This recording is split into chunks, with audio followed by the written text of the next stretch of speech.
Bangkok airport at the end of May, and the moment Aung San Suu Kyi stepped outside Myanmar's borders for the first time in nearly a quarter of a century.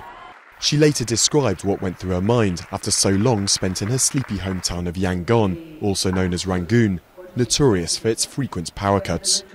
30 years ago, the scene that met my eyes on landing in Bangkok would not have been very different from what would have met my eyes on landing in Rangoon. But now the difference is considerable. And this is what went through my mind. I have to say very frankly that what went through my mind was, we need an energy policy.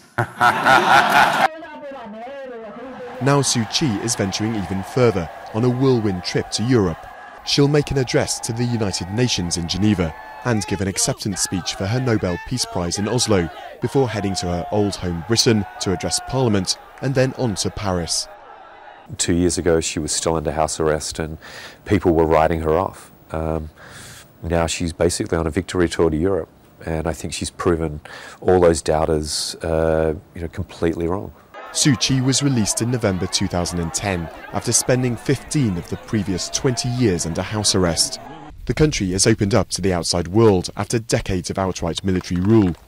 And in April this year, Suu Kyi's party won a sweeping victory in by-elections, propelling her into Parliament for the first time. Striking the right note on her tour in the West will not be easy. She's going to have to walk this balance between shoring up the president and the reformers and encouraging European countries to support that, but also pointing out the flaws in the system and how much has to change. But spending time with family will also be a priority. She's only had brief meetings with one of her two sons since her release. For 2 decades, Suu Kyi didn't dare leave her country, even to visit her dying husband, because of fears the former junta wouldn't allow her to return.